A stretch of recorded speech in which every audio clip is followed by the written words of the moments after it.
लोकसभा चुनाव में इस बार मुकाबला काफी कांटे का रहने वाला है। पूरा विपक्ष एकजुट है, इंडिया गठबंधन बना डाला है।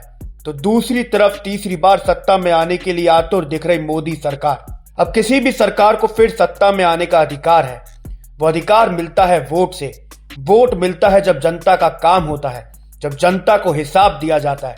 तो बस मोदी सरकार अगर 400 पार की बात कर रही है, हमने तय किया उसका पूरा हिसाब किताब जनता के सामने रखा जाए। दावे बड़े लेकिन सच्चाई कितनी? तो बस जनसत्ता की इस नई पेशकश में आपका स्वागत है। हिसाब जरूरी है। आज हम आपको हिसाब देंगे मोदी सरकार की एक बड़ी योजना का। नाम है स्मार्ट सिटी मिशन। 2015 में पीएम मोदी ने इसका ऐलान किया था। देश को सपना दिखाया गया, 100 शहरों को पूरी तरह स्मार्ट बना दिया जाएगा। स्मार्ट सिटी की परिभाषा भी तय कर दी गई थी। 24 घंटा बिजली, अच्छे स्कूल अस्पताल, बच्चे बुजुर्ग और महिलाओं को सुरक्षा की गारंटी, बड़े स्तर पर डिजिटलाइजेशन और बेहतरीन इंफ्रास्ट्रक्चर। अब सरकार ने अपने इस मिशन के लिए बजट में 48,000 करोड़ रुपए निकाले थे। कहा था हर सिटी को 100 करोड़ के करीब हर साल मिलेंगे। अब जो सवाल आपके मन में वही हमारे मन में भी, कितनी सफल हुई स्मार्ट सिटी परियोजना? जमीन पर काम तो हुआ है, कुछ शहर स्मार्ट बने हैं, लेकिन जो 100 शहरों वाला सपना दिखाया गया वो अभी दूर की कौड़ी दिखाई देता है।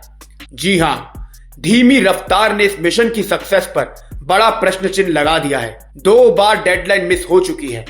पहले मोदी सरकार कह रही थी हम जून 2021 तक 100 सिटी को स्मार्ट बना देंगे। उसके बाद अब डेडलाइन 2024 जून तक आ चुकी है। पिछले साल संसद में जो रिपोर्ट पेश की गई उसने मोदी सरकार को खुश होने का मौका दिया। रिपोर्ट में लिखा था 1.8 लाख करोड़ रुपए खर्च कर सरकार ने 7,804 प्रोजेक्ट को पूरा कर लिया। लेकिन सरकार ने यह सिर्फ आधी सच्चाई बताई। विकास जब हर किसी तक पहुंचे उसे हम क्रांति कहते हैं, लेकिन जो विकास सिर्फ सीमित जगह पर सिमट जाए उसे भेदभाव की श्रेणी में रखा जाता है। स्मार्ट सिटी के साथ भी यही हुआ है। पार्लियामेंट स्टैंडिंग कमेटी ने पाया है 100 में से 68 स्मार्ट सिटी ऐसी हैं जो अपने तय टारगेट्स को पूरा नहीं कर पा रही हैं। एक तरफ अगर वाराणसी, आगरा, उदयपुर जैसे शहरों ने 90% तक स्मार्ट सिटी मिशन के अपने काम पूरे किए, वहीं फरीदाबाद, शिलोंग ने सिर्फ 10% काम ही पूरे किए। चौंकाने वाली बात यह है, तेज रफ्तार दिखाने के लिए ऐसे विकास कार्यों को भी अंजाम दिया गया जिसकी जरूरत तक नहीं थी, यानी कि फिजूल खर्ची के आरोप भी लगे हैं। अगर आंकड़ों में ही बात करें, 57 शहर ऐसे हैं जहां पर प्रोग्रेस 80 से 100% तक हुई है। पूरे देश में सिर्फ मदुराई ऐसा शहर है जहां 100% काम किया गया।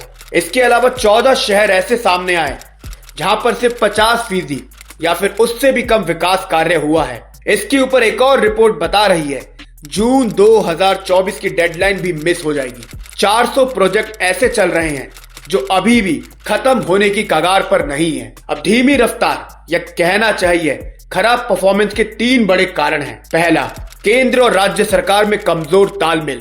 दूसरा, लगातार कम होता प्राइवेट सेक्टर का निवेश। तीसरा, गलत प्रोजेक्ट का विकास के लिए चयन। अब ये आंकड़े सरकार को ज्यादा उत्साह नहीं देने वाले हैं। ना ही कोई ऐसी कामयाबी दिख रही है कि जिसके दम पर वोट मिलेंगे। इसी वजह से चुनाव से स्मार्ट सिटी वाला मुद्दा ही नदारद चल रहा है। लेकिन हमने आपको बता दी है सच्चाई, क्योंकि आप जानते हैं हिसाब जरूरी है। नमस्कार।